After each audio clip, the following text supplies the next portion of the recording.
శ్రీమాత్రే నమ. జయ గురు దత్తాత్రేయ నమ. ఈ వీడియోలో మనం శ్రీ విశ్వావసునామ సంవత్సర ఉగాది సంవత్సర ఫలితాలు వృశ్చిక రాశి వారికి ఏ విధంగా ఉండబోతున్నాయి అని పరిశీలించే ప్రయత్నంలో ముందుగా ఆదాయ వ్యయాలు. ఈ రాశి వారికి అదృష్టవశాత్తు ఆదాయం 2, వ్యయం 14గా రావడం నడిచింది. అంటే దీన్ని బట్టి ఏంటంటే మీకు ఆదాయంతో సంబంధం లేకుండా ఈ సంవత్సరంలో మీరు ఒక భారీ ఖర్చు చేయబోతున్నారు. అది సొంత గృహ నిర్మాణం కానీ, ఇల్లు కొనడం కానీ, లేదా మీ యొక్క కుమార్తెకో కుమారుడికో వివాహం చేయడం, లేదా మీ యొక్క వివాహం కూడా జరగవచ్చు. ఆ కారణం వల్ల ఈ 14 పాయింట్లు వ్యయం చూపిస్తుందంటే కంపల్సరీగా మీకు ఏదో ఒక మంచి వివాహమో ఇల్లు ఏదో చేయబోతున్నారు. అందువల్ల మీరు ఆ ప్రయత్నంలో ఉండండి. అంటే ఇంకోటి ఏంటంటే దీన్ని బట్టి అర్థం అప్పు సులభంగా దొరుకుతుంది మీకు. మీరు ఇల్లు కనుక్కుంటున్నాం, మీ దగ్గర 10 లక్షలే ఉంది, ఇల్లు 80 లక్షలు 70 లక్షలు లోన్ వస్తుంది, కొనేసుకోండి, నో హ్యాపీ బ్రహ్మాండంగా. అలాగే రాజపూజ్యం 5, అవమానం 2. పెద్ద అవమానం ఏంటి 2 అంటే పెద్ద ఏం మామూలుగా డైలీ జరుగుతుంటాయి. రాజపూజ్యం 5 ఉంది కాబట్టి మరి ఏదో ఒక శుభకార్యం చేయడం వల్ల ఈ బంధువులు కుటుంబ సభ్యులు మిమ్మల్ని బాగా హైప్ చేసి మంచి పని చేసేవని పొగుడుతూ ఉంటారు. సో ఓవరాల్గా మరి ఈ సంవత్సరం మీకు ఒక అద్భుతం జరగబోతుంది. ఇక గ్రహస్థితి పరిశీలించినప్పుడు మనకి కేవలం ఈ సంవత్సర ఫలితాలు కాబట్టి రాహువు, కేతువు, శని, గురువు ఈ 4 గ్రహాల గమనాన్ని తీసుకొని చెప్పడం జరుగుతుంది. ప్రస్తుతం ఒక విధంగా చెప్పాలంటే కొంత బెటర్ పొజిషన్లోకి వెళ్ళాడు శని. గత 2.5 సంవత్సరాలుగా 4లో ఉంటూ అర్ధాష్టమ శని మనసుకు కష్టం కలిగేలా చేస్తుంటాడు. ఇప్పుడు స్టార్టింగే మీకు మరి 5వ స్థానంలోకి మీనరాశిలోకి మారడం జరిగింది. ఒక విధంగా ఇది ఏదో పెనంలో నుంచి పొయ్యిలో పడినట్టు అయింది, అంత మించి పెద్ద ఏమీ ఉపయోగం లేదు. అయితే ఇది కొంత బెటర్. ఇక్కడ ఏముందంటే పంచమంలో సాటర్న్ ఏంటంటే సప్తమ స్థానాన్ని వీక్షిస్తూ ఉంటాడు, అలాగే లాభస్థానాన్ని వీక్షిస్తుంటాడు. ఈ 2 కారణాల వల్ల వివాహానికి అనుకూలత ఏర్పడే అవకాశం ఉంది. అది ఏ విధంగా ఏర్పడుతుంది?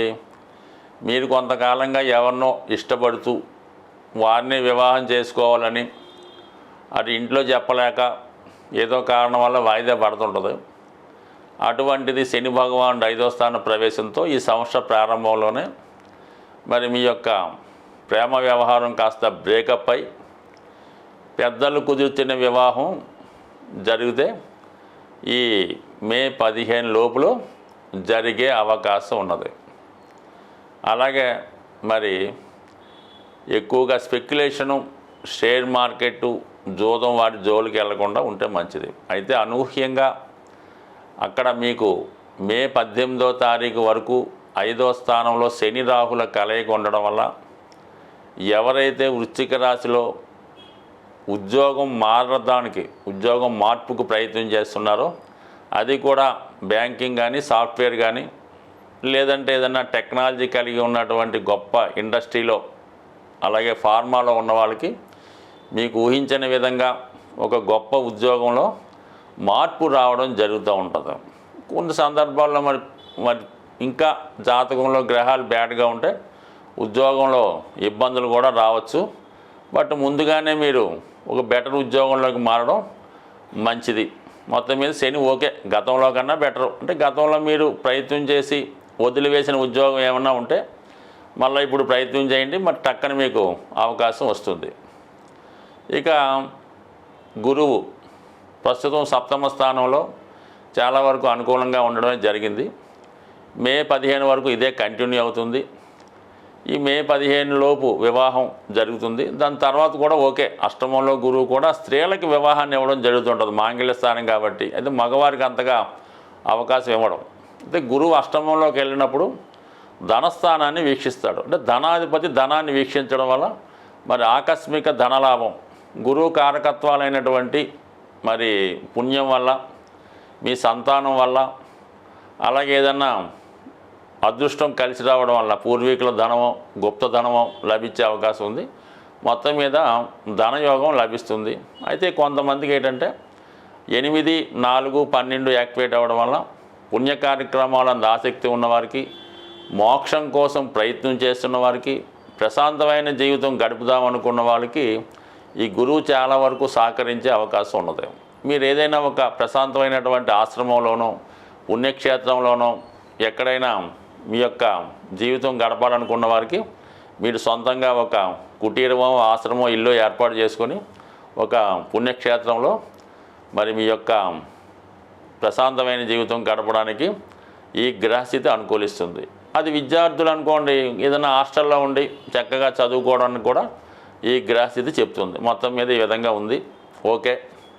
ఇక కేతువు, రాహు. ప్రస్తుతం 5లో ఉన్నటువంటి రాహు చాలామంది విద్యార్థుల్ని, నిరుద్యోగుల్ని మరి ఆన్లైన్ గేమ్స్లో జీరో చేయడం జరిగింది.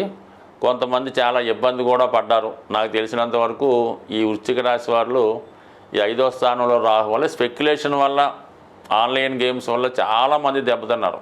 ఇంకా కోలుకోలేని స్థితిలో ఉన్నారు.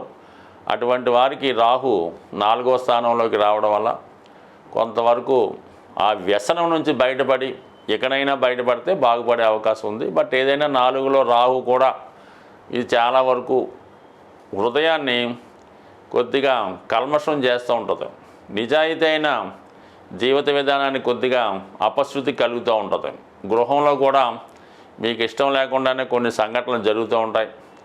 మానసిక అశాంతి కరువు అవుతూ ఉంటారు. అయితే 4వ స్థానంలో రాహు ఎటువంటిదంటే ఒక జోత గృహం లాంటిదో, ఒక వ్యభిచారి గృహం ఎలా ఉంటుందో ఆ విధంగా ఉంటుంది.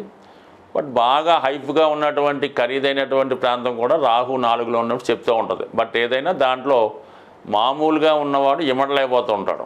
ముఖ్యంగా విద్యార్థులు చాలా వరకు ఇంగ్లీష్ మీడియం చదువుకున్న వాళ్ళకి అనుకూలంగా ఉంటుంది. మెడికల్లో ప్రవేశిద్దామనికి అనుకూలంగా ఉంటుంది. కాబట్టి ఎవరైతే మెడికల్ రంగంలో ప్రవేశిద్దాం అనుకుంటున్నారో వాళ్ళు గట్టిగా ప్రయత్నం చేయడం వల్ల మరి ఈ మెడికల్లో ప్రవేశం లభించే అవకాశం ఉంది. కాబట్టి ఆ ప్రయత్నం చేయొచ్చు. కొంతమంది హాస్టల్లో ఉండి కూడా చదువుకోవచ్చు. అయితే అక్కడ ఉన్నటువంటి సర్కిల్ని జాగ్రత్తగా చూసుకోవాలి. మీ పరిచయస్తులను కూడా జాగ్రత్తగా చూసుకోవాలి. మిమ్మల్ని ఏదో విధంగా ప్రలోభ పెట్టే వాళ్ళు ఉంటారు. చిన్న చిన్న బలహీనతలు మీ మీద రుద్దే ప్రయత్నం చేస్తుంటారు. కాబట్టి ముఖ్యంగా విద్యార్థుల కన్నా విద్యార్థుల తల్లిదండ్రులు మీ యొక్క సంతానం ఒకవేళ హాస్టల్లో ఉంటే వాళ్ళ యొక్క ఆలోచన విధానం, వారి యొక్క ప్రవర్తన, వారి యొక్క అలవాట్లు కంపల్సరీగా అబ్జర్వ్ చేయండి. ఇటువంటి గ్రహస్థితి వచ్చినప్పుడే హాస్టల్లో ఉన్నటువంటి విద్యార్థులు కొన్ని మారక ద్రవ్యాలకి, మత్తు పదార్థాలకి అలవాటు పడడం కూడా తరచూ రావడం జరుగుతుంది. ఇదే హైదరాబాద్లో అనేక చోట్ల మనం వింటూ ఉంటాం. అప్పుడప్పుడు జాగ్రత్తగా ఉంటే మంచిది, అంతే ఏం లేదు. ఇక కేతువు, ఏకాదశ స్థానంలో ఉన్నటువంటి కేతువు కొంతవరకు ఆధ్యాత్మిక చింతన, దైవభక్తి కలుగుతూ ఉంటుంది. మరి మనకి మే 18 తర్వాత 10వ స్థానంలోకి చేరుతూ ఉన్నాడు. అంటే ఇంచుమించుగా ఉద్యోగం మీద ప్రభావం చూపే అవకాశం ఉంది. అయితే 10లో కేతు ఎవరికి బాగుంటుంది? ఈ టెంపుల్లో పూజారులకి, అడ్వకేట్స్కి, టీచర్స్కి, ఈ ప్రవచనాలు చెప్పేవాళ్ళకి, జ్యోతిష్కులకి, ఆధ్యాత్మిక వృత్తిలో ధర్మాన్ని కాపాడుతూ ఆ విధంగా వెళ్తున్న వాళ్ళకి ఉద్యోగం బ్రహ్మాండంగా ఉంటుంది, ఆదాయం రాకపోయినా. అయితే దైనందిన జీవితంలో గవర్నమెంట్ సర్వీస్ చేస్తున్న వారికి, అధిక వేతనం పొందుతున్న వారికి చాలా వరకు ఉద్యోగ భంగం రావచ్చు, ఉద్యోగంలో ఇబ్బందులు కలగవచ్చు. కొంతమంది మారవచ్చు. బట్ ఏదైనా ఉద్యోగంలో హోదా పెరుగుతుంది, గౌరవం పెరుగుతుంది. కాబట్టి ఉద్యోగ విషయంలో ఒక మార్పు అన్నది తప్పనిసరిగా ఈ మే 18 తర్వాత ఈ వృశ్చిక రాశి వారికి రాబోతుంది.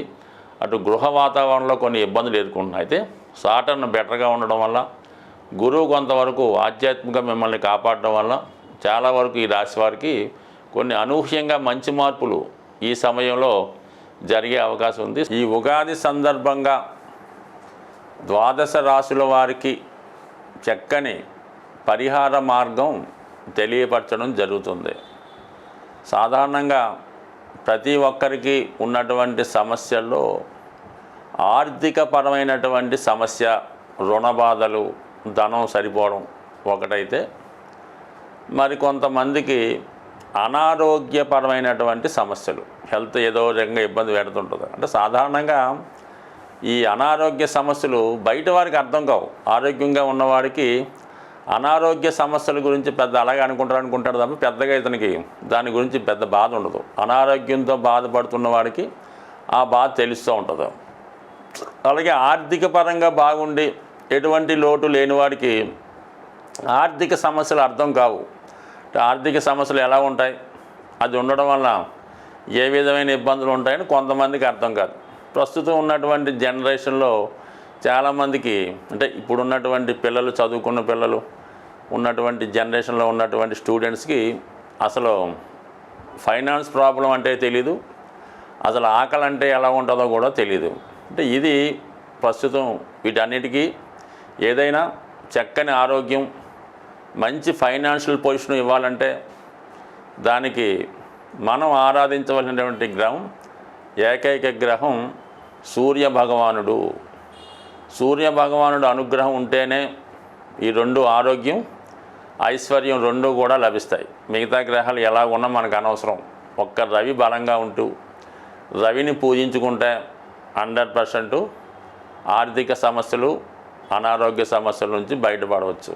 అందువల్ల ఏంటంటే మరి ప్రతి ఒక్కరూ కూడా ఈ ఉగాది నుంచి సూర్య భగవానుని ఆరాధిస్తూ ప్రతిరోజు సూర్య నమస్కారం చేసుకొని ఆదివారం నియమంగా ఉండడం. దాని తర్వాత ఏంటంటే ఈ క్యారెట్ ఏదైతే ఉందో అది ఆదివారం రోజు గోవులకి పెట్టడం వల్ల సూర్య భగవానికి సంతృప్తి కలుగుతుంది. అంటే క్యారెట్ ఆవులకి పెట్టవలసి ఉంటుంది. సూర్యునికేమో అవకాశం ఉన్నవాళ్ళు ఆదివారం రోజు పాయసం, అంటే గోధుమ నూకతో చేయనటువంటి హల్వా కానీ పాయసం కానీ నైవేద్యంగా పెట్టవలసి ఉంటుంది. పెట్టిన ప్రసాదాన్ని మీరు స్వీకరించవలసి ఉంటుంది. అంటే సూర్యభగవానుడికి దంతాలు, పళ్ళు ఉండవన్నమాట.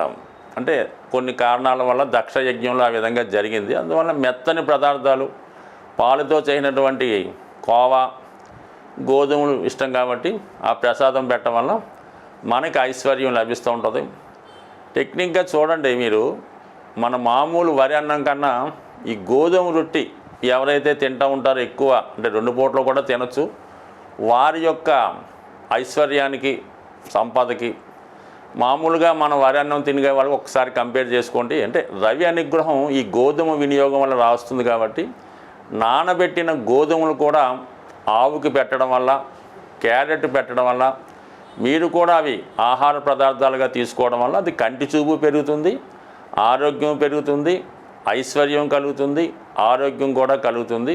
బట్ ఏదైనా సూర్య ఆరాధన, సూర్యాష్టక పారాయణ, ఆదిత్య ఉదయం నేర్చుకుంటే, చదువుకుంటే మొత్తం ఏ గ్రహ పరిహారానికైనా ఒకటే సమస్య, సూర్య ఆరాధన.